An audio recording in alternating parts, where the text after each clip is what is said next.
یہ سبق کیسا قائم کیا کہ صبر کی جتنی بھی اقسام ہیں، سیرت حسین کو اگر ہم پڑھ کے دیکھیں تو تمام کی تمام بدرجہ اتم ذات حسین پاک میں وہ نظر آتی ہے۔ اللہ تعالیٰ ارشاد فرماتا ہے وَلَنَبْلُوَنَّكُمْ، ہم ضرور تمہیں آزمائیں گے۔ سورہ عنکبوت میں اللہ تعالیٰ نے فرمایا الف لام میم احسب الناس ان یترکوا ان یقولوا آمنا وهم لا یفتنون۔ مفہوم یہ ہے کہ جس نے بھی کلمہ پڑھ لیا اس کی آزمائش ضرور ہوگی، امتحان ہوگا، آزمائش ہوگی، ابتلا ہوگی، لیکن امام حسین کے اندر انفرادیت یہ ہے کہ امتحانات تو آتے رہتے ہیں۔ کسی کو وَلَنَبْلُوَنَّكُمْ بِشَيْءٍ مِّنَ الْخَوْفِ کے ذریعے آزمایا گیا، کسی کو والجوع کے ذریعے آزمایا گیا، کسی کو وَنَقْصٍ مِّنَ الْأَمْوَالِ کے ذریعے آزمایا گیا، کسی کو وَنَقْصٍ مِّنَ الْأَمْوَالِ وَالْأَنفُسِ کے ذریعے آزمایا گیا، کسی کو وَالثَّمَرَاتِ کے ذریعے آزمایا گیا۔ لیکن حسین آپ کے صبر و استقامت و تحمل و برداشت کے اوپر قربان جائیں، آپ کو بیک وقت تمام طریقوں سے آزمایا گیا، لیکن حسین نے ہر پرچے میں 100% نمبر حاصل کیا۔ یعنی یہ بہت بڑی بات ہے کہ بیک وقت صبر و برداشت جتنے طریقوں سے کسی کی آزمائش ہوتی ہے، امتحان ہوتا ہے۔ آپ مجھے بتائیں ایک ہی دن میں کسی کے 10 پیپر ہوں، فزکس کا بھی ہو، کیمسٹری کا بھی ہو، بایولوجی کا بھی ہو، میتھ کا بھی ہو، تو سارے پیپر ایک ہی دن میں ہوں اور ہر پیپر میں بندہ 100/100 لے، بتاؤ اس کو سلام بنتا ہے کہ نہیں بنتا؟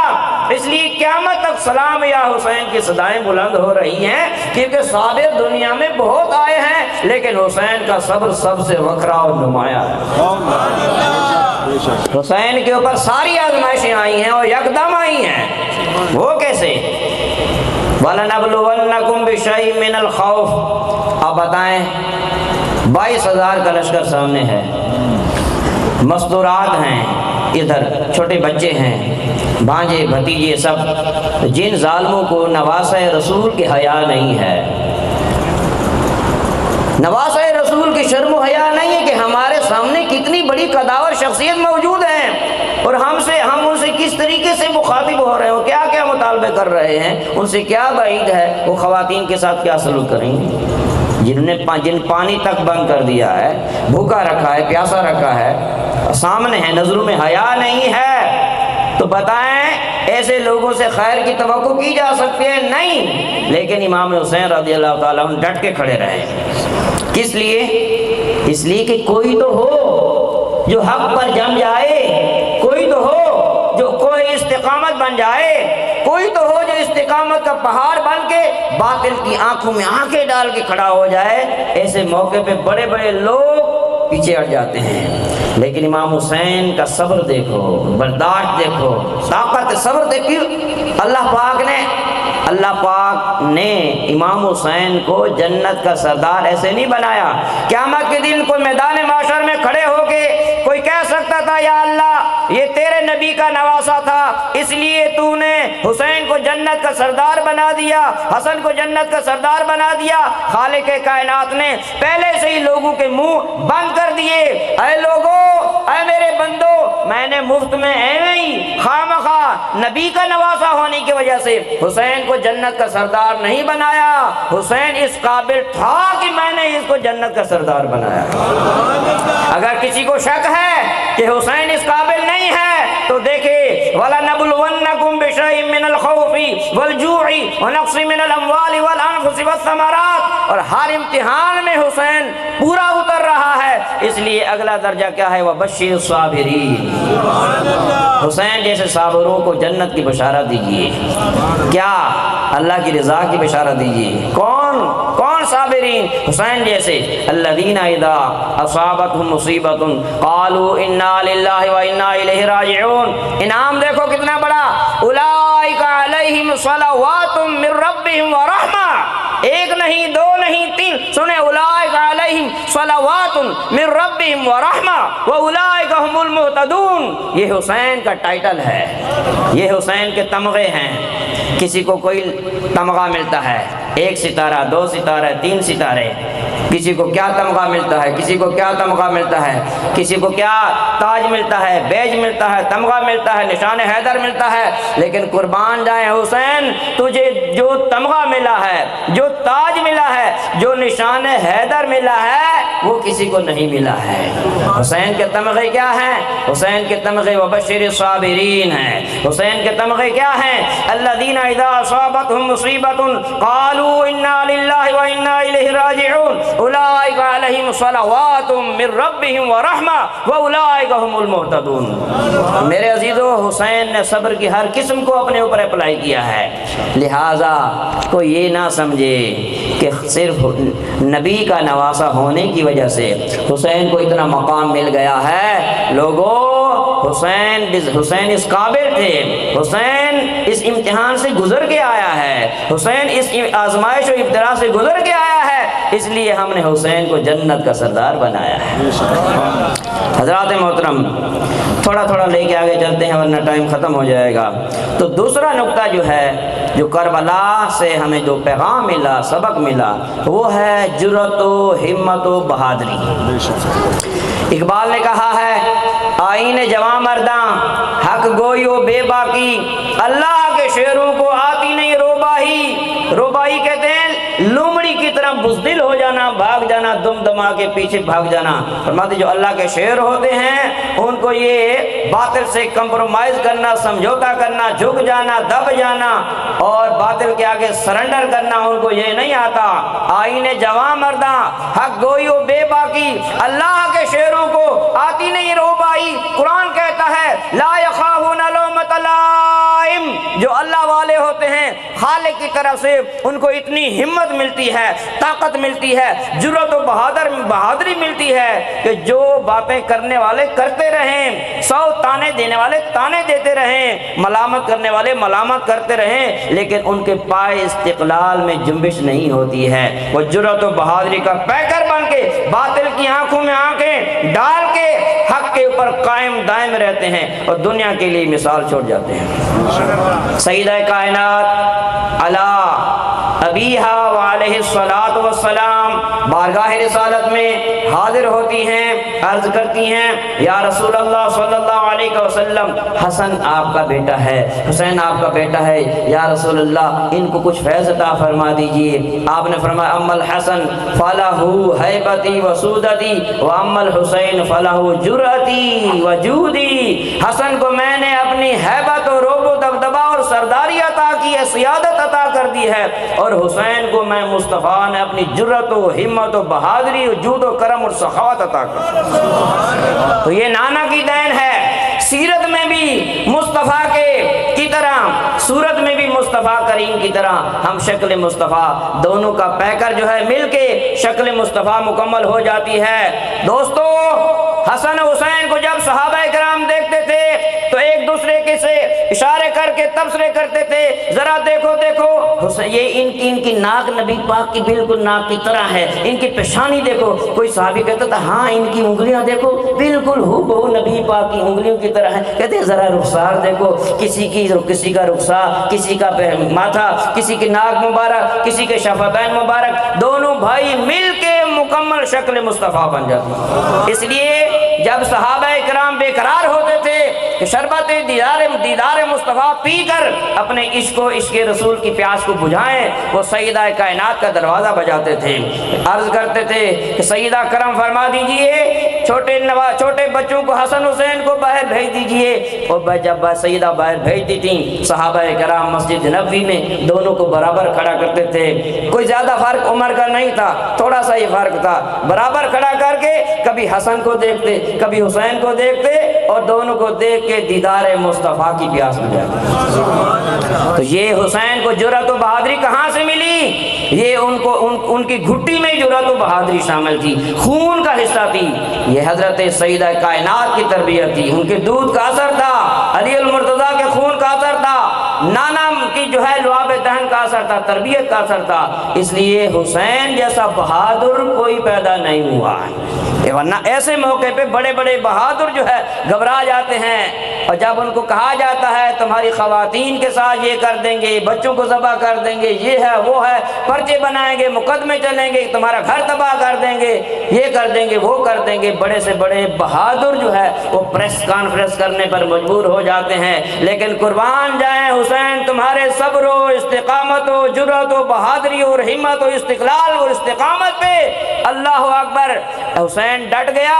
آج تک بلکہ قیامت تک جو بھی تحریک پیدا ہوتی ہے آزادی کی، جو بھی تحریک پیدا ہوتی ہے حق بیان کرنے کی، جو بھی تحریک اور موومنٹ پیدا ہوتی ہے چاہے افریقہ میں ہو یا ایشیا میں ہو، اس کو روشنی کربلا سے ملتی ہے، اس کو روشنی کربلا سے ملتی ہے، چاہے وہ کشمیر ہو یا فلسطین ہو یا نیلسن منڈیلا کی تحریک ہو۔ وہ یہی کہ نیلسن منڈیلا نے یہ کہا تھا کہ our movement, our freedom is incomplete without the freedom of Palestine۔ کہا کہ فلسطین جب تک آزاد نہیں ہوتا ہماری تحریک آزادی نامکمل ہے۔ دیکھو غیر مسلم بھی آج کل آپ انگریزی کی کتابیں بھری پڑی ہیں جنہوں نے حسین کو اسلام کیا ہے کہ اتنی بڑی ہمت و استقامت و صبر و استقلال یہ ہم نے تاریخ میں نہیں دیکھا۔ کیا وجہ ہے؟ خون کا اثر تھا۔ تو یہ دوسرا سبق یہ ہے کہ جرأت و بہادری۔ کربلا سے ہمیں کیا سبق ملا؟ نمبر 3 یہ ہے کہ استقامت کا پہاڑ بن کے قائم رہنا۔ کسی کو استقامت ملتی ہے ہفتے کے لیے، کسی کو 2 ہفتے کے لیے، کسی کو 6 مہینے کے لیے، لیکن مرتے دم تک استقامت کم لوگوں کو ملتی ہے۔ جب بھی شاعر کہتا ہے سنیں، جب بھی کہیں ضمیر کے سودے کی بات ہو، جب بھی کہیں ضمیر کے سودے کی بات ہو، ڈٹ جاؤ تم حسین کے، ڈٹ جاؤ تم حسین کے انکار کی طرح۔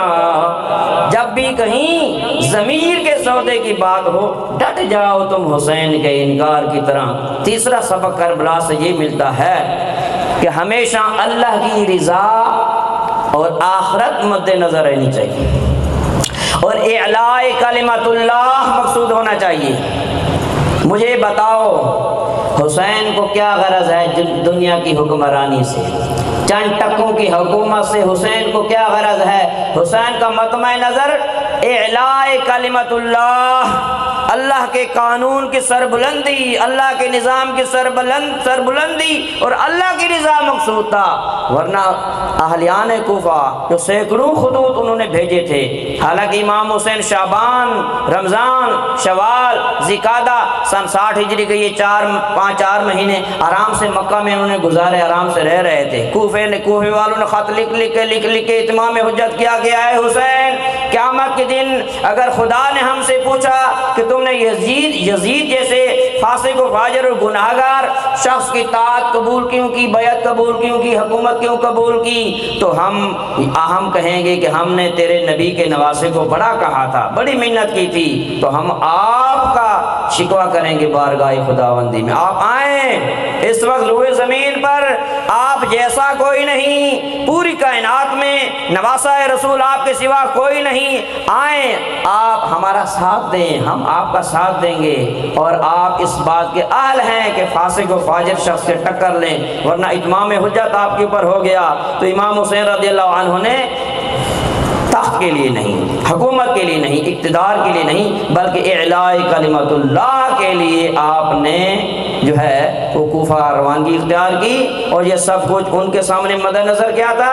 رضائے الہی، اللہ کی رضا مطلوب تھی، تاکہ دین میں جو رکھنے پڑ رہے ہیں، حلال کو حرام ٹھہرایا جا رہا ہے، حرام کو حلال ٹھہرایا جا رہا ہے، ریچھ کتے کے تماشے خلیفہ وقت کر رہا ہے، اپنی مرضی کے بندے جو ہے وہ گورنر بنا رہا ہے، اچھے لوگوں کو گورنری سے معزول کر رہا ہے، اور کسی کی جائیداد پہ قبضہ، کسی بھی زمین پہ قبضہ، یہ سارے خلاف شرع جو کام ہو رہے ہیں، ان کے خلاف اگر میں آواز نہیں اٹھاؤں گا، میں آگے نہیں آؤں گا، تو پھر قیامت تک کے لوگوں کے لیے ایک عذر بن جائے گا۔ لہذا آپ نے اعلاء کلمت اللہ اور ہمیشہ رضا الہی کو مد نظر رکھا، ورنہ حسین کو دنیا کی یہ رنگینیوں اور حکومتوں، تختوں، عہدہ و اقتدار سے کیا غرض؟ وہ اس نبی کا نواسا ہے حسین، حسین کی تربیت اس نانا نے کی جس نے جب حق کا علم بلند کیا تو سارے قریش کے روسا اور ہمارا بڑے بڑے چودھری وڈیرے ابو جہل، عتبہ، شیبہ وغیرہ یہ سب آ گئے، کہا کہ آپ کیا چاہتے ہیں؟ بت پرستی کی مذمت چھوڑ دیں، یہ کلمہ وحدہ لا شریک والا لفظ چھوڑ دیں، آپ عرب کی حسین سے حسین ترین لڑکی سے شادی کرنا چاہتے ہیں تو اے محمد ہم آپ کی نگاہ میں دے دیتے ہیں، تخت چاہتے ہیں تخت لے لو، حکومت چاہتے ہیں حکومت لے لو۔ آپ نے کیا جواب دیا؟ آپ نے فرمایا اگر میرے ایک ہاتھ پہ سورج رکھ دیا جائے، ایک ہاتھ پہ چاند رکھ دیا جائے، تب بھی میں رضا الہی اور کلمت اللہ کے الہ سے باز نہیں آؤں گا، حق کا کلمہ بلند کرتا رہوں گا، پیچھے نہیں ہٹوں گا۔ حسین کی تربیت اس مصطفیٰ نے کی تھی، لہذا حسین کو دنیا کی حکومت سے غرض نہیں تھی، حسین کا مد نظر مطمع نظر اعلاء کلمت اللہ، اللہ کے دین کی سربلندی اور رضا الہی مقصود تھا۔ پانچواں نقطہ، پانچواں سبق کربلا سے یہ ملا کہ حق و باطل کا ٹکراؤ ہمیشہ سے ہوتا رہا ہے، ہو رہا ہے، ہوتا رہے گا۔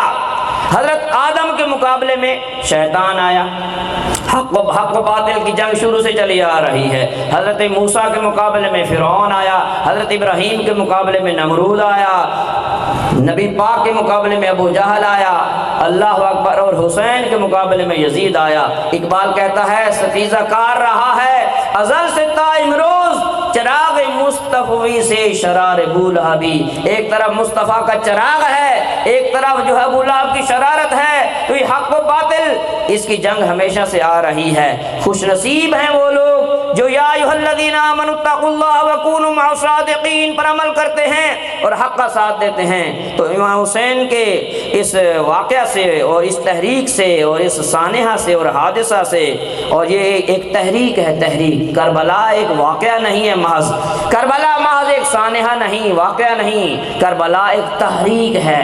اس لیے حسین صرف حسین ہی نہیں رہا، حسین کا مشن حسینیت بن گیا، اور یزید بھی ایک سوچ کا نام ہے، ایک طرز فکر کا نام ہے۔ یزید صرف یزید نہیں رہا بلکہ یزید یزیدیت بن گیا۔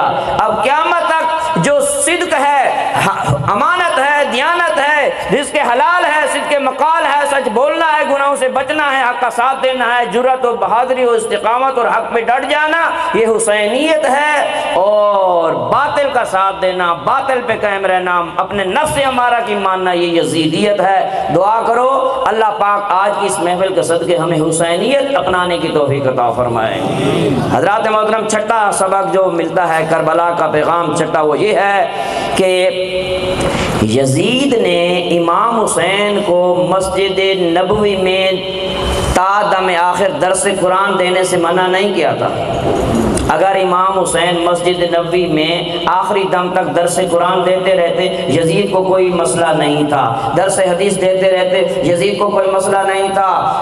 1000 دانے کی تسبیح لے لو، کلمہ پڑھتے رہو، درود پڑھتے رہو، یزید کو کوئی مسئلہ نہیں ہے۔ میرے دوستو، کربلا کی تحریک سے ہمیں یہ سبق ملا، کربلا کے واقعے سے ہمیں یہ پیغام ملا کہ ہم جتنا مرضی درود پڑھ لیں، تسبیح پڑھ لیں، چلے لگا لیں، سہروزے لگا لیں، قافلوں میں سفر کر لیں، مسجدیں بنا لیں، جتنی مرضی ہم محافل کر لیں، باطل کے اوپر اس کا کوئی اثر پڑنے والا نہیں ہے۔ باطل اس وقت گھبراتا ہے جب کوئی اللہ کے نظام کی بات کرے کہ نظام اللہ کا چلے، نظام قرآن والا ہو، حکومت قرآن والی ہو، نظام قرآن والا ہو، تخت قرآن والا ہو، سلطنت قرآن والی ہو، جو اللہ کے احکام کے مطابق حکومت نہ کرے۔ قرآن کہتا ہے ایک ہی صفحے میں تینوں آیات موجود ہیں، وَمَن لَّمْ يَحْكُم بِمَا أَنزَلَ اللَّهُ فَأُولَٰئِكَ هُمُ الْكَافِرُونَ، جو اللہ کے احکام کے مطابق حکومت نہ کرے وہ کافر ہے۔ پھر اسی لائن میں 2-3 لائنیں چھوڑ کے پھر قرآن کہتا ہے وَمَن لَّمْ يَحْكُم بِمَا أَنزَلَ اللَّهُ فَأُولَٰئِكَ هُمُ الظَّالِمُونَ، جو اللہ کے احکام کے مطابق، قرآن حدیث کے مطابق فیصلہ نہ کرے، حکومت نہ کرے، وہ ظالم ہے۔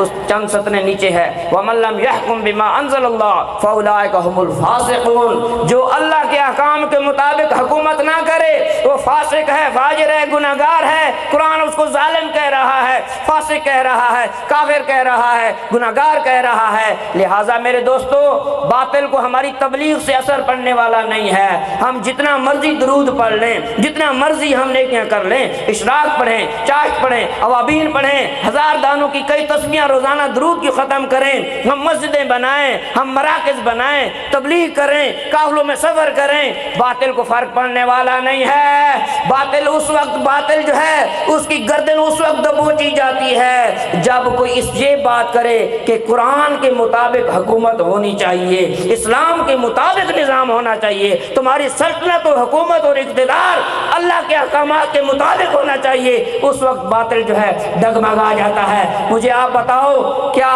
مسلم ممالک میں اور ہمارے ممالک میں کیا فرق ہے؟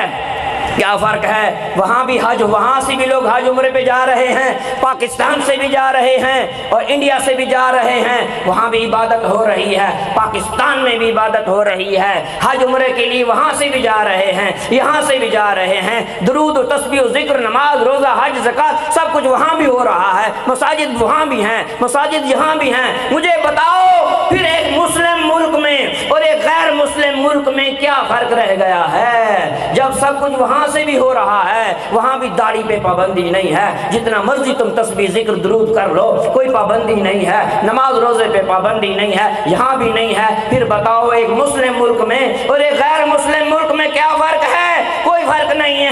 ہاں یہ فرق ضرور ہے، وہاں گندگی نہیں ہے، یہاں گندگی ہے، وہاں بددیانتی نہیں ہے، یہاں بددیانتی ہے، وہاں جرائم کی شرح اتنی نہیں ہے، یہاں جرائم کی شرح زیادہ ہے، بددیانتی ہے، ظلم ہے، ناانصافی ہے۔ میرے دوستو، باطل اس وقت گھبراتا ہے، باطل کی ٹانگیں اس وقت کانپتی ہیں جب کوئی یہ بات کرے کہ وَمَن لَّمْ يَحْكُم بِمَا أَنزَلَ اللَّهُ فَأُولَٰئِكَ هُمُ الْكَافِرُونَ وَمَن لَّمْ يَحْكُم بِمَا أَنزَلَ اللَّهُ فَأُولَٰئِكَ هُمُ الظَّالِمُونَ وَمَن لَّمْ يَحْكُم بِمَا أَنزَلَ اللَّهُ فَأُولَٰئِكَ هُمُ الْفَاسِقُونَ۔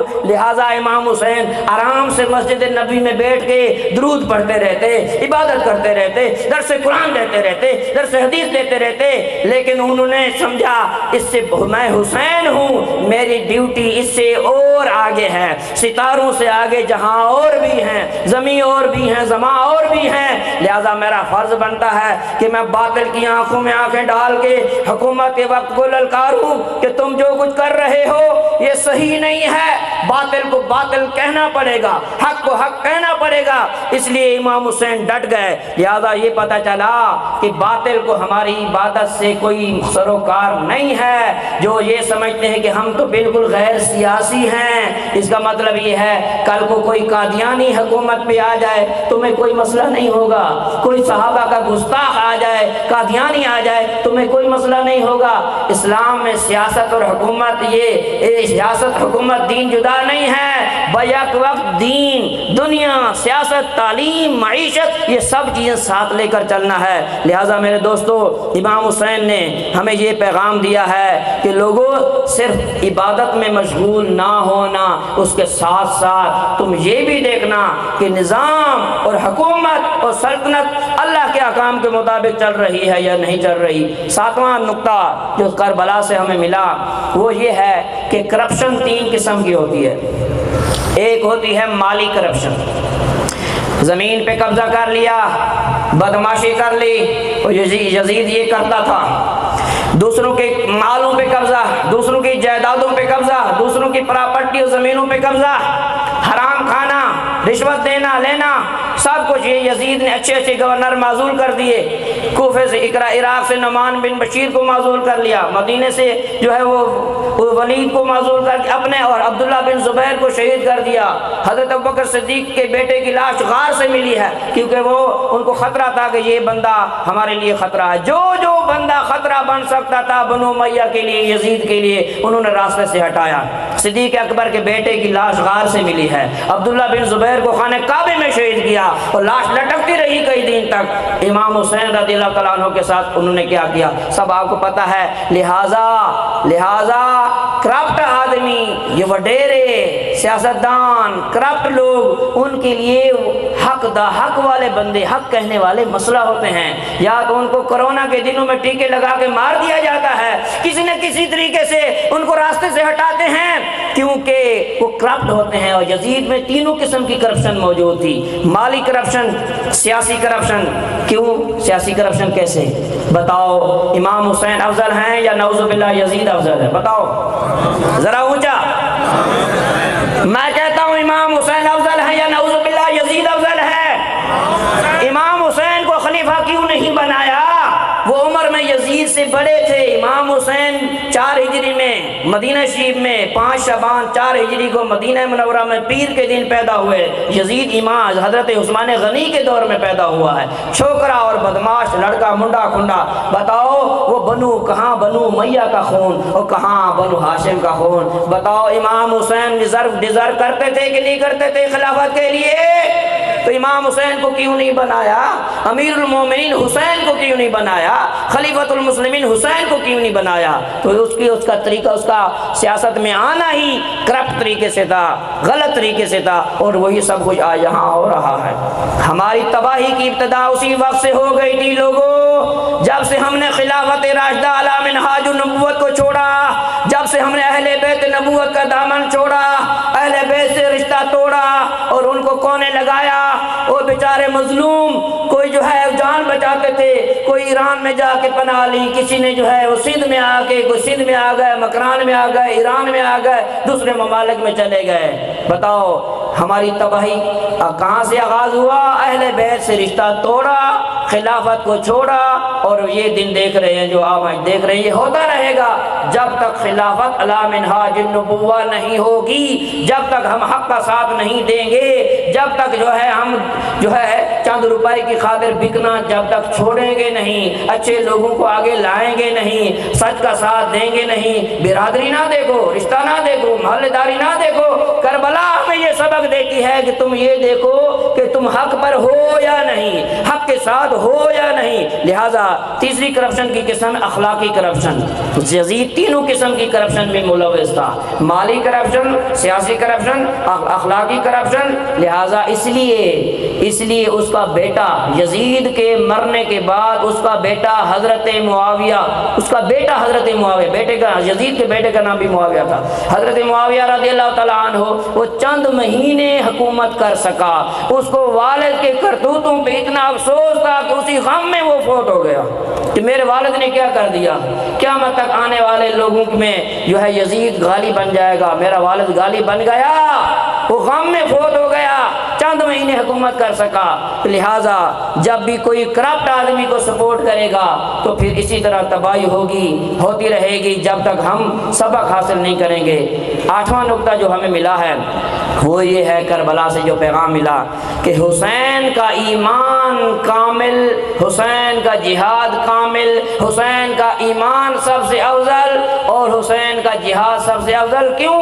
اس لیے کہ حدیث پاک میں آتا ہے من رأى منکم منکرا فلیغیر بیدہ فإن لم یستطع فبقلبہ فإن لم یستطع فبلسانہ فإن لم یستطع فبقلبہ وذلک اضعف الایمان۔ لوگوں تم میں سے جو کوئی اپنی آنکھوں سے دیکھے کہ غلط کام ہو رہا ہے، گناہ ہو رہا ہے، خدا کی احکام کی خلاف ورزی ہو رہی ہے، اس کو چاہیے کہ طاقت کے زور سے اس کو چینج کر دے، بدل دے۔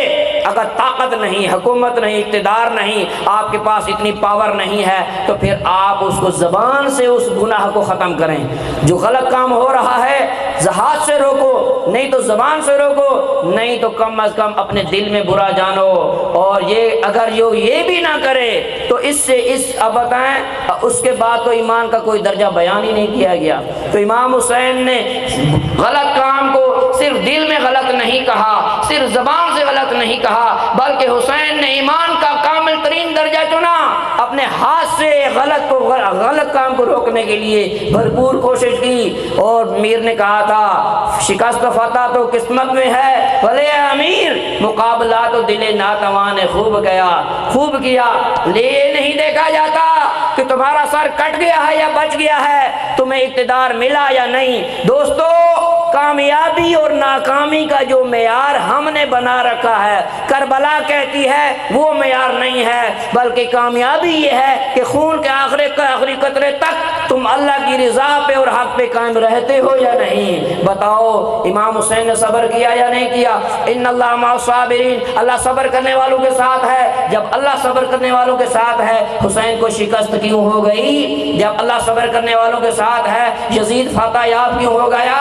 جب اللہ صبر کرنے والوں کے ساتھ ہے، حسین کیوں بھوکے پیاسے شہید ہو گئے، کنبہ کٹوا دیا، شکست ہو گئی اور مبارک لاشوں پہ گھوڑے دوڑا دیے گئے، سروں کو نیزے پہ چڑھا دیا گیا؟ یہ کون سی ہے اللہ ان اللہ مع الصابرین کا کیا مطلب ہوا؟ جب اللہ ساتھ ہے تو حسین کو فتح کیوں نہیں ملی؟ جب اللہ ساتھ ہے حسین کو کامیابی کیوں نہیں ملی؟ لہذا لوگوں، کربلا نے پیغام دے دیا کہ شکست اور فتح، کامیابی اور ناکامی کا جو معیار تم نے ذہنوں میں بنا رکھا ہے وہ نہیں ہے، بلکہ کامیابی یہ ہے کہ آخری دم تک تم اللہ کے احکام پہ، حق پہ، صدق پہ قائم رہتے ہو یا نہیں، تمہیں استقامت ملتی ہے یا نہیں۔ اور حسین نے آخری دم تک استقامت اپنا کے دکھائی۔ حضرات محترم، اور امام حسین کا جہاد افضل الجہاد، کیونکہ حدیث پاک میں آتا ہے افضل الجہاد کلمۃ الحق عند سلطان جائر، ظالم حکمران کے سامنے حق کا کلمہ کہنا یہ افضل جہاد ہے، افضل جہاد ہے، اور یہ ہر ایک نہیں کر سکتا، یہ بزدل لوگوں کا کام نہیں ہے، دل گردے والوں کا کام ہے۔ نواں نقطہ جو کربلا سے ہمیں ملا وہ یہ ہے کہ یہ کربلا کا جو واقعہ ہے یہ صرف ایک واقعہ نہیں، بلکہ ایک پوری ایک تحریک ہے، ایک سوچ ہے، ایک طرز فکر کا نام ہے، آئیڈیالوجی ہے، ایک طرز فکر ہے۔ لہٰذا باطل اور ظلم کے خلاف جو ہے کھڑے ہو جانا، یہ سبق ہمیں ملتا ہے۔ قیامت تک جو بھی حق کی تحریک آئے گی اس کو کربلا سے روشنی ملے گی۔ افسوس کے ساتھ کہنا پڑتا ہے، توجہ، ہمیں کربلا ایسے بیان کی گئی کہ ایک بندہ ہے، مظلوم ہے، ہائے ہائے بچاؤ بچاؤ کہہ رہا ہے، بھوکا ہے، پیاسا ہے، تڑپ رہا ہے اور کہہ رہا ہے ہاؤ میری مدد کرو، میری مدد کرو، ہے میں مر گیا، ہے میں مر گیا، اور وہ ظالم نے اس کو پکڑا ہوا ہے اور چیخ رہا ہے اور اس کے خیمے جلا دیے گئے ہیں اور بیچارہ بڑا مظلوم، بڑا بے کس، بڑا بے بس۔ ہمیں اس طرح واقعہ کربلا سنایا گیا ہے؟ نہیں، واقعہ کربلا جو ہے وہ جرأت و بہادری سکھاتا ہے، واقعہ کربلا ہمت سکھاتا ہے، واقعہ کربلا ہمت سکھاتا ہے، جرأت سکھاتا ہے، بہادری سکھاتا ہے۔ میرے دوستو، کربلا کا واقعہ ایسے بیان نہ کرو کہ بس بچوں کے دل میں ڈر بیٹھ جائے، بلکہ اس طریقے سے بیان کرو ذکر حسین سے بچوں کے دلوں سے باطل کا خوف نکل جائے۔ واقعہ کربلا اس طریقے سے بیان کرو کہ بچوں کے دل سے باطل کا ڈر نکل جائے۔ حضرات محترم، اور نقطہ جو ہمیں ملا 10واں وہ یہ ہے کہ لا طاعت للمخلوق فی معصیت الخالق، جب اللہ کی نافرمانی کرنی پڑے تو وہاں کسی مخلوق کی بات کو نہیں مانا جائے گا، وہاں اللہ کی بات مانی جائے گی، کسی اور کی بات نہیں مانی جائے گی۔ لا طاعت للمخلوق فی معصیت الخالق، جب خالق کی معصیت و نافرمانی کرنی پڑے وہاں کسی مخلوق کی نہیں مانیں گے، چاہے حکمران ہو یا باپ ہو یا والدہ کیوں نہ ہو۔ اور جو نقطہ ملا وہ یہ ہے کہ حدیث رسول ہے اذا لم تستحی فاصنع ما شئت، اے بندے جب تیرے اندر حیا نہ رہے، شرم نہ رہے، حیا نہ رہے، پھر جو مرضی آئے تو کرتا پھر۔ یزیدیوں کے دل میں اتنا حیا نہیں تھا کہ سامنے کون کھڑا ہے، ہمارا مقابلہ کس سے ہو رہا ہے، ہم کس کو مجبور کر رہے ہیں، ہم کس کو جو ہے وہ کس کے اوپر کھانا پانی بند کر رہے ہیں۔ شرم و حیا ان کے اندر نہ رہا، اور شرم و حیا بندے کو گناہ سے بچاتا ہے۔ لہٰذا اللہ ہمیں اسلامی حیا عطا فرمائے، چھوٹے بڑوں کا احترام، چھوٹے بڑے کا ادب و احترام اور شفقت، وہ حیا عطا فرمائے جس سے بندہ باطل سے بچتا ہے، گناہوں سے بچتا ہے، گناہ کرتے جھجکتا ہے۔ اتنے بے حیا بن گئے شامی یزیدی کہ انہوں نے نواسہ رسول کا بھی حیا نہ کیا۔ اگلا نقطہ یہ ملا کہ دولت و اقتدار کی لالچ انسان کو کہیں کا نہیں چھوڑتی۔ دولت اور اقتدار کی لالچ جو ہے یزید نے ابن زیاد نے یزید نے کسی کو یہ لالچ دیا فلاں علاقے کا گورنر بنا دوں گا، تجھے فلاں اتنا انعام دوں گا، فلاں علاقے کا حاکم بنا دوں گا، تو حکومت ہو، عہدہ ہو، اقتدار ہو، دولت ہو، دینار کے پیچھے انہوں نے اپنی دنیا بھی برباد کر لی، آخرت بھی برباد کر لی۔ اور اگلا نقطہ یہ ملا کہ یہ جو حکومت ہے، یہ عہدہ ہے، اقتدار ہے، یہ آنے جانے والی چیز ہے۔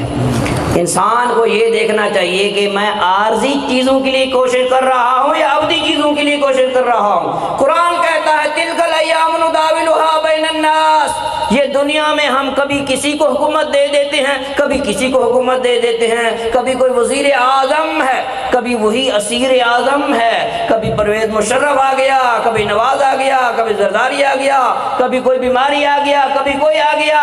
یہ لوگوں یہ چند دن کی زندگی ہے۔ کربلا یہ پیغام دیتی ہے کہ لوگوں حکمران آتے ہیں جاتے ہیں، آتے جاتے رہیں گے، لیکن نام اس کا زندہ رہے گا، کس کا؟ جو حق پہ قائم رہے گا۔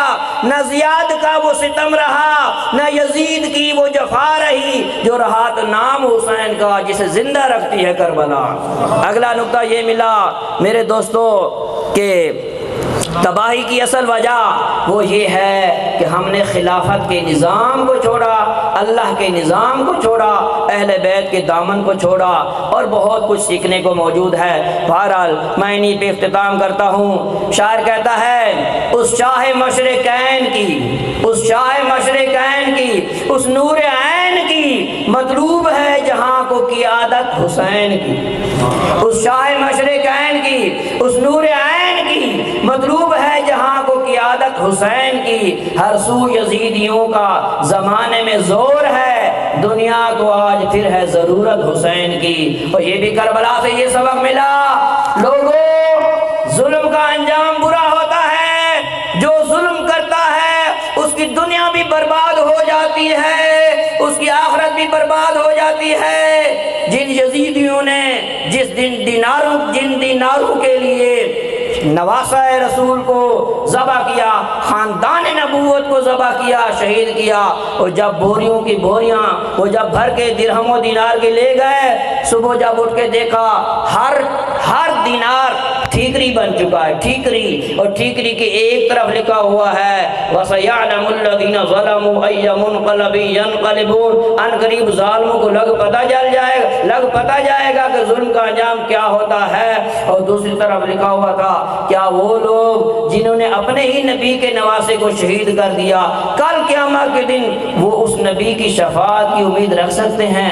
لوگوں جنہوں نے بھی کربلا میں ظلم کیے، شمر ہو، خولی ہو، سنان بن انس ہو، خولی ہو، شمر ہو، کوئی بھی ہو، وہ کسی کو کتے کھا گئے، کوئی جل کے مر گیا، کوئی جو ہے وہ کسی نے خودکشی کر لی، کسی کو جنگلی درندے کھا گئے، سب مر گئے، کھپ گئے، تباہ ہو گئے، جل گئے، کوئلہ بن گئے، سڑ گئے، شرمندہ و ذلیل و خوار ہو گئے، نہ یار ملا، نہ وصال صنم، نہ ادھر کے رہے نہ ادھر کے رہے، لہذا نام ان کا باقی رہا جنہوں نے حق کا ساتھ دیا، اگرچہ باطل کی طرف تھے، اللہ نے دل کو بدلا، باطل کو ٹھوکر ماری، حق کی طرف آ گئے، حر بن گئے۔ آج بھی جب ہم حضرت حر کا نام لیتے ہیں تو رضی اللہ تعالی عنہ ہمارے منہ سے نکل جاتا ہے۔ لہذا ہر کوئی آج عمر بن سعد کو برا کہہ رہا ہے، شمر کو برا کہہ رہا ہے، خولی کو برا کہہ رہا ہے، سنان کو برا کہہ رہا ہے، ابن زیاد کو برا کہہ رہا ہے،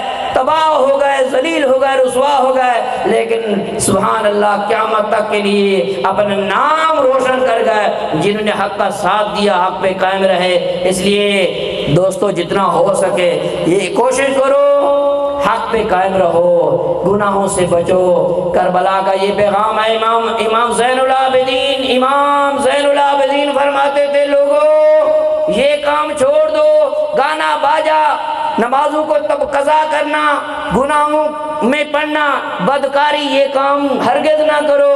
جب میں دیکھتا ہوں ڈھول باجے، خلاف شرع کام، امام زین العابدین فرماتے ہیں جب بھی میں خلاف شرع کام دیکھتا ہوں مجھے رونا آتا ہے، مجھے یزید کا دربار یاد آ جاتا ہے، یہ غلط کام تو وہاں تھے، لہذا جو حسینی ہے، جو ہمارا ہے، اہل بیت والا ہے، اہل بیت کا طرفدار ہے، اس کو یہ کام نہیں کرنے چاہیے۔ حق کا ساتھ دو، جو حق کا ساتھ دیتا ہے باطل کو ٹھوکر مارتا ہے اس کو دنیا یاد رکھتی ہے۔ شاعر کہتا ہے یہ نعرہ حرکت کا جس وقت فوج شام سے نکلا کہ دیکھو یوں نکلتے ہیں جہنم سے خدا والے، ہزاروں میں 72 تن تھے تسلیم و رضا والے، حقیقت میں خدا ان کا تھا اور یہ تھے خدا والے، دوائے درد اسیاں 5 تن کے در سے ملتی ہے، زمانے میں یہی مشہور ہیں دارالشفا والے، ہزاروں میں 72 تن تھے تسلیم و رضا والے، حقیقت میں خدا ان کا تھا اور یہ تھے خدا والے، کسی نے جب وطن پوچھا تو یہ حضرت نے فرمایا مدینے والے کہلاتے تھے اب ہیں کربلا والے، وما علینا الا البلاغ المبین۔